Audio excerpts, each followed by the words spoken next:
हाय अस्सलाम वालेकुम गाइस, कैसे हैं आप सब? Hopes you doing well. अच्छा, आज बहुत अच्छी आपके लिए वीडियो लेके आई हूँ जिसमें मैं आपको बताऊंगी केराटिन ट्रीटमेंट। इसमें मैं आपको बताऊंगी केराटिन कैसे किया जाता है, इसकी प्रिकॉशंस क्या हैं और इसके बेनिफिट्स क्या हैं। चलो जी स्टार्ट करते हैं।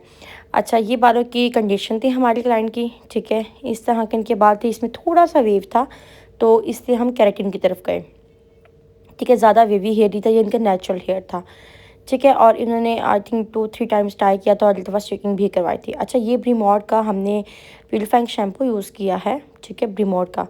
और इसमें ब्रीमोड का भी हम ब्रांड यूज़ करेंगे और आगे चल के एक और ब्रांड यूज़ करेंगे, वो भी आपको बताऊँगी, ठीक है। 2 ब्रांड्स को मैंने मिक्स करके यूज़ करी थी और इसके बहुत अच्छे रिजल्ट्स आए थे, बहुत अच्छा रहा था इसका।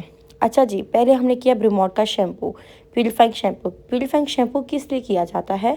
प्यूरीफाइंग शैम्पू इसलिए किया जाता है ताकि इनके क्यूटिकल्स जो हैं बालों के वो ओपन हो जाएं और कोई भी हम इसमें जो प्रोडक्ट कर रहे हैं, डालेंगे, ट्रीटमेंट करेंगे, वो इसमें अच्छे से जो है ना वो पेनिट्रेट हो जाए, एब्जॉर्ब हो जाए सारा, मतलब उसके अंदर लॉक हो जाए, ठीक है। उसके अंदर तक चला जाए, लॉक ना हो जाए, अंदर तक चला जाए, इससे क्यूटिकल्स को ओपन किया जाता है और उसको ओपन करने के लिए प्यूरीफाइंग शैम्पू का यूज़ किया जाता है। केराटिन इसलिए हम करते हैं कि बालों को अगर आपने रिपेयर करना है, बेसिकली केराटिन जो है वो रिपेयरिंग ट्रीटमेंट है। आपके बाल ड्राई डैमेज हेयर्स हैं तो आप उसको रिपेयर करने के लिए केराटिन किया जाता है। और केराटिन के जो होती है लास्टिंग, वो होती है 40 वॉशेस की। और इसके बाद क्या बताऊँ आपको, हाँ 40 वॉशेस की इसकी लास्टिंग होती है। और और क्या होता है, ठीक है, ये चीज़ें होती हैं। अच्छा जी, उसके बाद जो जो मुझे आता है मैं आपको बताती जाती हूँ, लाइक जो मेरे माइंड में आता जाता है।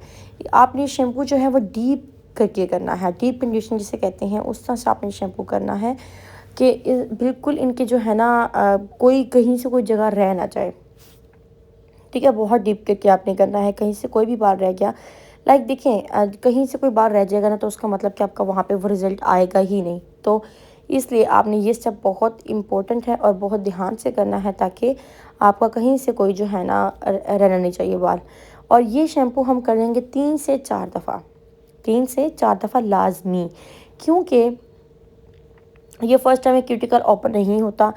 अगर देखो, अगर किसी का आप कोई डील कर रहे हैं जिसका स्कैल्प जो है ना वो ऑयली है, ऑयली स्किन है, स्कैल्प ऑयली है उनका, तो उसमें उसमें आपको 3 से 4 दफ़ा यूज़ करना पड़ेगा। अगर किसी का ड्राई हेयर है, वैसे ही ड्राई है और इतना ऑयली स्कैल्प नहीं है उसका, जो ड्राई स्किन होती है उस तरह से है, तो उसके लिए आपको आई थिंक 2 टाइम्स तक आपका रिजल्ट आ जाएगा, इतना नहीं होगा। अच्छा जी, यहाँ पे अब हम आ जाते हैं, हमने जीके ब्रांड की यूज़ कर रहे हैं दोबारा शैम्पू। यहाँ पे मैंने उसका भी यूज़ किया था, ठीक है। 1-2-3 दफ़ा मैंने उसका यूज़ किया है प्रीमोड का, और फिर मैंने एंड पे एक दफ़ा दोबारा से जीके ब्रांड का यूज़ किया है, ठीक है। सॉरी, जीके नहीं, केबी ब्रांड का, कैराप्लेक्स, ठीक है। और इस तरह से आप देखेंगे टॉवल को मैंने ऐसे रैप करना है, आपने इस तरह डबल करके टॉवल को और इस तरह से रैप करके यहाँ पर लॉक कर देना टक करके, इस तरह से। अब यहाँ पे हम वापस ले आए हैं उनको उनकी चेयर पे और यहाँ से बाल ओपन किए, सॉरी टॉवल ओपन किया यहाँ से, और अच्छे से आपने इसको ड्राई करना है, ठीक है।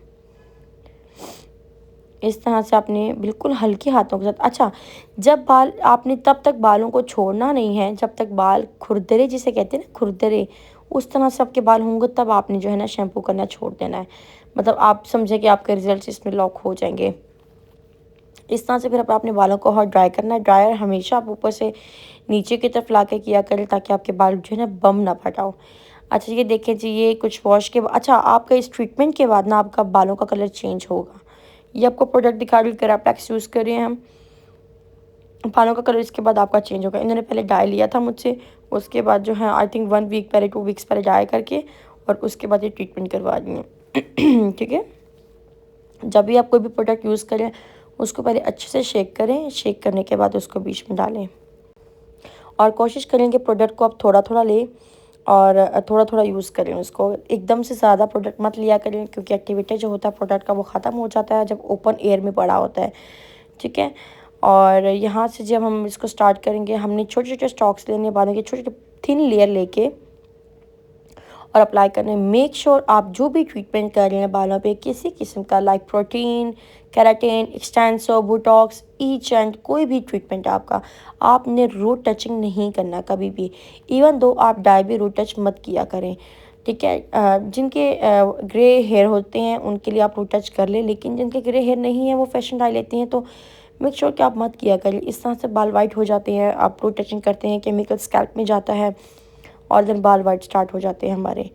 ठीक है, तो इस तरह से सेक्शन बाय सेक्शन आपने लेके करते जाना है और अच्छे से लगाना है। कहीं आपने क्वांटिटी इस तरह से रखनी है कि कहीं से कुछ रहे भी नहीं। ठीक है, मतलब कहीं से कोई आपका पार्ट रह भी ना जाए और कहीं पे कोई ज़्यादा भी ना लगे। साथ साथ कॉम कर लें, आपके लिए ज़्यादा बेटर हो जाएगा कि जो एक्सेस अमाउंट होगी वो सारी निकल आएगी और उसको दोबारा से आप जो है ना वो ईज़िली कर लेंगे यूज़। ठीक है, और एंड से भी अच्छे से करें। बेसिकली आपको बताया है मैंने, केराटिन जो है वो रिपेयरिंग ट्रीटमेंट है। जिनके बाल ड्राई डैमेज हो जाते हैं उनके लिए रिपेयर किया जाता है और 70% जो है आपके बाल को रिपेयर किया जाता है और बाकी जो 30% होता है वो आपके बालों को स्ट्रेट किया जाता है। 30% का इसमें जो है ना स्ट्रेटिंग का प्रोसेस होता है, बाकी जो है वो जो है ड्राई डैमेज को रिपेयर करता है। केराटिन का मेन चीज़ यही होती है इसको करवाने का कि ये बेसिकली जो है ना उसके लिए स्ट्रेटनिंग प्रोसेस नहीं होता। इसका जो बेनिफिट वो क्या कहते हैं उसको यार, मतलब स्ट्रेट नहीं करेगा आपका, 30% स्ट्रेट करेगा बट रिजल्ट्स में 30% स्ट्रेट आएगा, बट जो रिपेयर है वो आपका सारा हो जाएगा 70% में। ठीक है, कोई भी चीज़ आप 110% नहीं कह सकते कि आपका रिपेयर होगा, लेकिन ये 70% आपके बालों को रिपेयर कर देते हैं।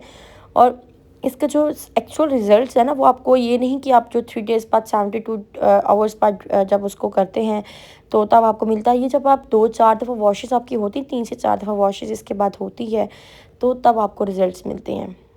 इसकी बहुत लंबी डिटेल है यार, मैं बताने लगी तो बहुत टाइम लग जाएगा। अगर आप लोगों को पूछना चाहते हैं मुझसे इनके डिफरेंस, केराटिन रिबॉन्डिंग के इसमें क्या होता है, क्या कुछ, तो आप मुझे कमेंट सेक्शन में लास्ट में बताइएगा, तो मैं आपको सारी इसकी डिटेल्स बताऊंगी कि क्या कुछ होता है, केराटिन में क्या होता है, लाइक प्रिकॉशंस क्या हैं और डिफरेंसेस क्या है केराटिन रिबॉन्डिंग सेंस और वो टॉक्सिन, सब चीज़ों के डिफरेंसेस भी बता दूंगी मैं आपको। ठीक है, मेरी वीडियो को लाइक कीजिएगा, सब्सक्राइब कीजिएगा, चैनल को अप्रिशिएट करते रहा करें यार, अच्छे अच्छे वीडियोस आपके लिए लेके आया करूँगी अब। तो पहले थोड़ा सा एक्टिव नहीं थी लेकिन अब मैं इंशाल्लाह एक्टिव हो गई हूँ और आपके लिए लाती रहा करूँगी। देखिए जैसे जैसे ट्रीटमेंट होता जा रहा है, लाइक स्ट्रेटनिंग का प्रोसेस होता जा रहा है, तो ये हो रहा है, लाइक उस बालों का कलर चेंज हो रहा है। अच्छा, वो आपने क्रीम यूज़ की थी, उसके बाद आपने उसको थोड़ा सा वेट करना है। वेट करने के बाद जो है ना आपने 30 मिनट्स वेट के बाद आपने बालों को ड्राई करना है। ड्राई करने के बाद आपने इसका जो है ना स्टार्ट कर देना है स्ट्रेटनिंग का प्रोसेस। थिन थिन आपने लेयर्स लेनी है, बहुत थिन करके लेयर्स लेनी है और एक आपने जो सेक्शन है उसको अपने 7 to 8 टाइम्स करना है। ये जी हमारी थी फाइनल रिजल्ट्स। और 3 डेज़ के बाद इनका वॉश करेंगे, सल्फेट फ्री शैम्पू रिकमेंड करेंगे। अपनी दुआ में मुझे याद रखिएगा और ढेर सारा अपना ख्याल रखना। मुझे दें इजाज़त, लाइक कमेंट मत भूलिएगा और दुआ में याद रखना। अल्लाह हाफिज़, टेक केयर।